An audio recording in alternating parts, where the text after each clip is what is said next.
And then here's the scary part. You have to sew it. Aw, man. Oh, man. I like Okay. sewing that. Can we change? Let me see. Move your hand. Nope. Right hand. All right, guys, get dressed up. Perfect. From all appearances, Stacey Campbell of Beaver Creek is like every other typical teenage girl. She loves to shop at the mall, hang out with her friends, and read. But 2 years ago, things were very different. I think we first noticed that she was having a lot of headaches and that her eyes were jumping back and forth a lot.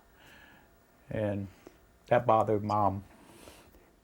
Terry Campbell noticed that her daughter's eyes were shaking. She quickly made a doctor's appointment, and the Campbells' remarkable relationship with the Children's Medical Center began. I noticed when I was talking to her that her eyes were very shaky. I asked her if she was all right, because I asked her if the shaking bothered her. And she said, no, it doesn't really bother me. It's all right with me. But I called the doctor, and they referred me to go to Children's Hospital. They asked me to go to a specialist, and I needed to get some tests for her, and they had to do an MRI.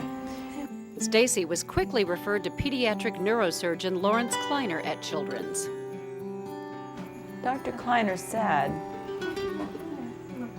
it does not look good. Stacey presented to me because of some neurologic deficits that she was having. She was having problems with balance in general and headaches. When we first started to examine Stacey, we realized that her problems were like a tip of an iceberg. They said I had too much fluid on the brain, which was called hydrocephalus.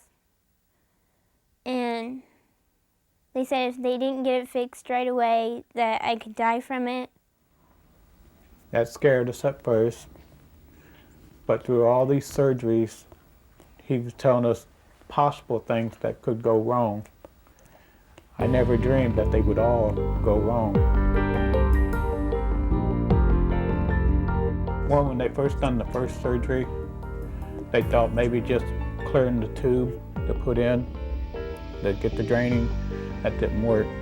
They ended up putting the shunt in to help the drain, and then the shunt went bad. Then the spinal fluid caught infection. The shunts went bad, I think, 2 or 3 times. Because of the complications, Stacey underwent an almost unbelievable 16 operations in a span of just 18 months, and there was a time when things looked bleak. At one point, we did come close to losing her when her sodium level dropped down to almost 0, and she started swelling up. At one point, that's when they found the infection in the spinal fluid. Every time she'd find out she would have another surgery, she'd say, I'm tired of these surgeries. I want it over with. I don't want any more. I don't want any more pain. However, the dedicated staff at Children's never gave up on Stacey, and she's grateful for the care she received. They took such good care of me while I was in there.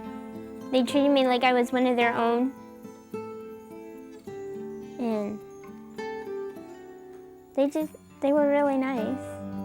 In February, there was one more operation Stacey had to go through, but amazingly, she was back at school in just 2 weeks. Her teachers and friends were happy to have her back. Stacey comes in every day, and she has a smile on her face, and you can tell she just enjoys being here and enjoys life. For her, there are no problems, just opportunities, and she deals with them and goes on. Well, she's a great friend, and she has lots of friends, and she's very nice and fun to be with and hang out with. And she has good grades, she's smart, and I love her. Stacey is now on her way to a full recovery. She's overcome a lot of adversity, and thanks to Children's Medical Center, she's well on the way to a normal life. I haven't got a crystal ball, but if she continues on the course that she's on right now, I just see a very bright future for her. She'll continue on, and we'll do our best to keep things stable and keep things going.